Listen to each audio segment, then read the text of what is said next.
केंद्रीय गृह मंत्री अमित शाह ने मंगलवार को प्रधानमंत्री नरेंद्र मोदी से मुलाकात की और उन्हें जम्मू कश्मीर में सुरक्षा स्थिति सुधारने के लिए कश्मीर प्रशासन और केंद्रीय गृह मंत्रालय की ओर से उठाए गए कदमों की जानकारी दी। अमित शाह मंगलवार सुबह प्रधानमंत्री के साथ लोक कल्याण मार्ग पर स्थित सरकारी आवास पर पहुंचे और उन्हें कश्मीर की स्थिति से अवगत कराया। दोनों नेताओं ने कश्मीर में आतंकियों द्वारा लक्ष्य बनाकर की जा रही हत्याओं की वजह से उत्पन्न डर के माहौल पर चर्चा की।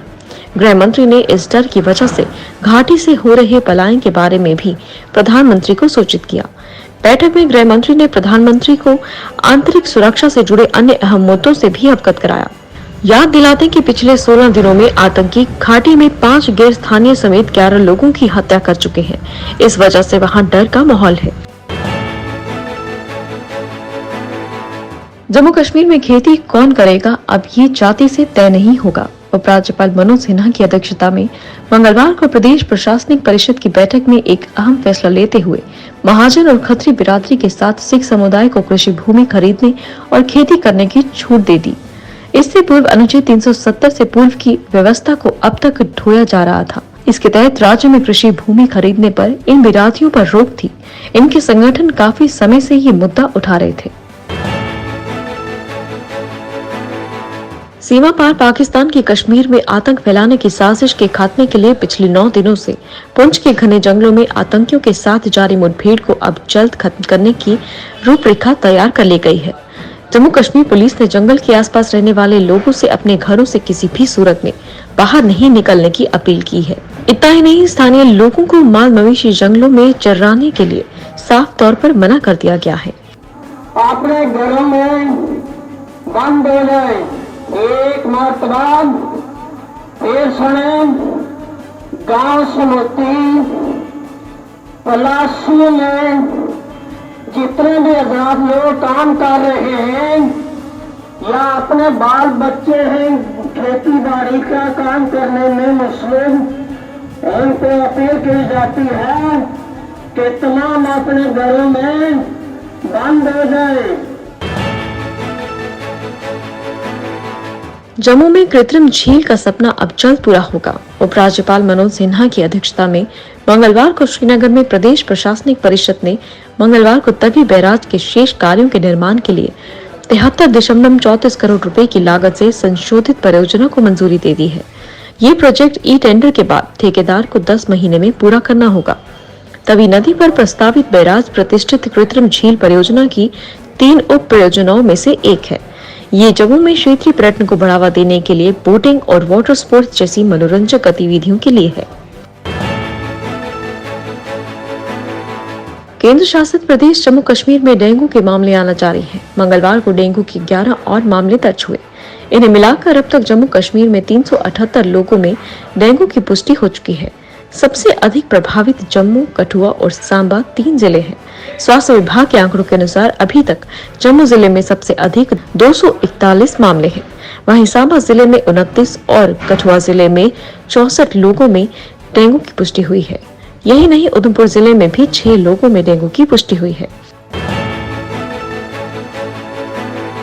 केंद्रीय उद्योग एवं वाणिज्य मंत्री पीयूष गोयल ने मंगलवार को कहा कि कश्मीर की दस्तकारी बेजोड़ है। इसे दुनिया के विभिन्न हिस्सों में पहुंचाने के लिए सभी आवश्यक कदम उठा रहे हैं। कारीगरों से बातचीत करते हुए उन्होंने कहा कि ये सामान देश के विभिन्न हिस्सों में बिके, इसके लिए आवश्यक दिशा निर्देश जारी किए गए हैं। उन्होंने अनंतनाग पहलगाम मार्ग पर स्थित पौराणिक मातरंड सूर्य मंदिर की भी यात्रा की। ये मंदिर कोणार्क सूर्य मंदिर से भी प्राचीन माना जाता है। उन्होंने मातरंड सूर्य मंदिर की महत्ता का जिक्र करते हुए कहा कि इसे वैश्विक पर्यटन मानचित्र पर लाया जाना चाहिए। ये मंदिर धार्मिक पर्यटन का एक बड़ा केंद्र बन सकता है। इसीलिए संबंधित प्रशासन को इसके संरक्षण के साथ साथ धार्मिक पर्यटन के लिहाज से इसका विकास भी करना चाहिए। कश्मीर घाटी में दूसरे राज्यों के श्रमिकों की हत्याओं से डरे सहमे श्रमिक हजारों की संख्या में जम्मू पहुंच रहे हैं। जान बचाने के लिए ये श्रमिक अपना सब कुछ कश्मीर में छोड़कर किसी तरह जान बचाकर वहां से आए हैं। ऐसे में इनका प्रयास है कि किसी तरह वे अपने घरों तक पहुंच जाए, लेकिन कई के पास ना तो टिकट खरीदने के पैसे हैं और ना ही पेट भरने के। ऐसे में traders federation warehouse Nehru market ने चिंता की इस घड़ी में मदद का हाथ बढ़ाते हुए घरों को लौट रहे इन श्रमिकों के लिए जम्मू रेलवे स्टेशन पर लंगर की शुरुआत की है। फेडरेशन की ओर से मंगलवार शाम को रेलवे स्टेशन पर बुकिंग सेंटर के निकट लंगर आरंभ किया गया, जो देर रात तक जारी रहा। गांधीनगर के रानी तालाब दिगाना क्षेत्र में मंगलवार को एक साइकिल मरम्मत की दुकान में रसोई गैस भरने के दौरान जोरदार धमाका हुआ और दुकान में आग लग गई।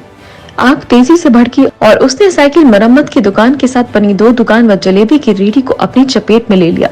सूचना मिलने के बाद मौके पर पहुंचे फायर एंड इमरजेंसी सर्विस के 4 वाहनों ने कड़ी मशक्कत के बाद आग पर काबू पा लिया, लेकिन तीनों दुकानें जलकर राख हो गई। केंद्र शासित प्रदेश जम्मू कश्मीर में कोरोना संक्रमण के मामले आना जारी है। मंगलवार को 84 और लोगों में संक्रमण की पुष्टि हुई।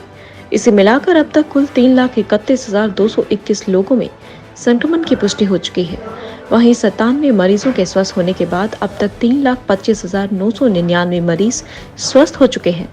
नेशनल हेल्थ मिशन से मिले आंकड़ों के अनुसार मंगलवार को आए 84 मामलों में से 72 कश्मीर संभाग और 12 जम्मू संभाग के हैं। वहीं कोरोना से बचाव के लिए टीकाकरण अभियान भी जारी है। मंगलवार को 10,858 लोगों ने पहली डोज और 65,659 लोगों ने दूसरी डोज ली। इसके साथ ही अब तक 19 जिलों में सभी लोगों ने पहली डोज ले ली है। मुख्यमंत्री पद से इस्तीफा देने के बाद एक माह बाद कैप्टन अमरिंदर सिंह ने अपने सियासी भविष्य को लेकर पत्ते खोल दिए हैं। कैप्टन ने स्पष्ट कर दिया है कि वे 2022 में होने वाले पंजाब विधानसभा के चुनाव से पहले अपनी राजनीतिक पार्टी बनाने जा रहे हैं, जिसका भारतीय जनता पार्टी व शियत से अलग हुए गुटों के साथ चुनाव पूर्व गठबंधन होगा। ये गठबंधन इसी शर्त पर होगा कि कृषि कानूनों का संतोषपूर्ण समाधान निकाला जाए। कैप्टन ने कहा, मैं भाजपा को सांप्रदायिक व मुसलमान विरोधी पार्टी नहीं मानता। पंजाब में कभी हिंदू, सिख व मुस्लिम के बीच कोई समस्या नहीं रही। उत्तराखंड में रविवार रात से हो रही बारिश ने 36 वर्षों का रिकॉर्ड तोड़ते हुए भारी तबाही मचा दी है। मंगलवार को कुमाऊं के 6 जिलों में 29 लोगों की मौत हुई है। इसमें नैनीताल जिले के सर्वाधिक 29 लोग शामिल हैं। नैनीताल व पिथौरागढ़ जिला मुख्यालय का सड़क संपर्क पूरी तरह से कट गया है। काली, गोड़ी, सरयू, गोमती, शारदा, कोसी एवं गोला नदी उफान पर है। इसके अलावा उच्च हिमालय क्षेत्रों में हिमपात भी जारी है। वहीं सीएम धामी ने बारिश से प्रभावित इलाकों को जायजा लेकर मुआवजे की घोषणा भी की है। बारिश कितनी भीषण है, इसका अंदाजा इससे लगाया जा सकता है कि नैनी झील के लबालब होने के बाद पहली बार माल रोड व बोट हाउस क्लब तक पानी भर गया है।